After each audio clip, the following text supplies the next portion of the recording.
3 April 2017 या दिवशी लोणावळा शहर दुहेरी हत्याकांडाने हादरले होते।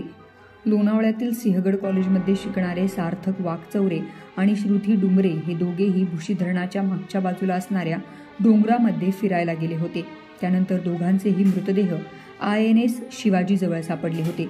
दोघांनाही विवस्त्र करून त्यांच्या डोक्यावर प्रहार करण्यात आला होता। दोघांच्या शरीरावर अनेक ठिकाणी जखमांच्या खुणाही आढळून आल्या होत्या। दोन्ही मृतदेहांचे हातपाय बांधण्यात आले होते।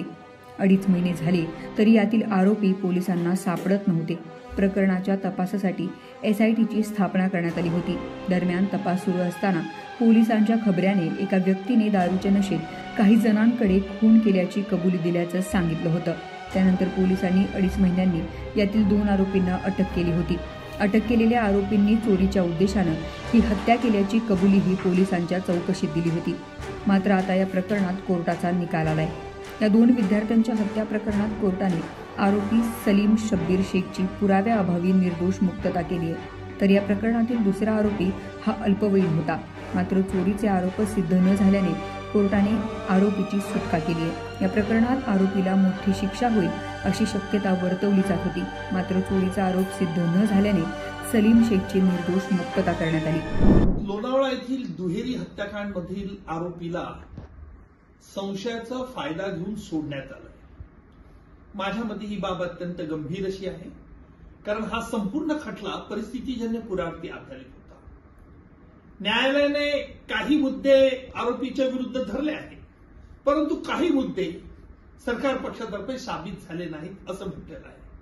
अर्थात निकालपत्राचं पूर्ण आम्ही वाचन करू आणि माझ्या मते हा निकाल धक्कादायक आहे। कारण असं आहे की परिस्थितीजन्य पुराव्याची साखळी आणि ही साखळी कुठे तुटली आहे का हे पूर्ण निकालपत्र वाचून झाल्यावरच लक्षात येईल। परंतु एक गोष्ट मात्र निश्चित आहे की आरोपींनी ह्या दोघांची, त्या तरुण मुलगा आणि तरुण मुलीची हत्या केल्यानंतर त्यांचे मोबाईल फोन एका सेफ्टिक टँकमध्ये फेकले होते। तो सेफ्टिक टँक बंद असा होता। अर्थात न्यायालयाने असं निर्णय दिला की हा सेफ्टिक टँक देखील कुणी येऊ शकतं, जाऊ शकतं, पण तिथे फेकेल फोन, मोबाईल फोन। ते मोबाईल फोन काढल्यानंतर त्यातला IMEI नंबर हा देखील पंचनाम्यात लिहिलेला आहे। परंतु गमतीचा भाग असा की हे जेव्हा दोघी मोबाईल फोन फॉरेन्सिक लॅबोरेटरीकडे पाठवले, त्या फॉरेन्सिकच्या तज्ञांनी सांगितलं की IMEI नंबर दिसत नाही। ही बाब मला खटकली आणि म्हणून मी न्यायालयाला विनंती करून एका तज्ञाला न्यायालयात पाचारण केलं आणि त्याला सांगितलं पंचनामा खरा आहे का फॉरेन्सिक लॅबोरेटरीचा रिपोर्ट खरा आहे। आणि हे बघण्याकरता त्या तज्ञाने न्यायालयात तो मोबाईल फोन उघडले। दोघी, सार्थक वाघचौरे मुलाचं नाव होतं, इंजिनिअरिंग कॉलेजच्या 4थ्या वर्षाला, श्रुती डुमरे 4थ्या वर्षाला होती। आणि त्या तज्ञाने उघडल्यानंतर IMEI नंबर स्पष्टपणे दिसले।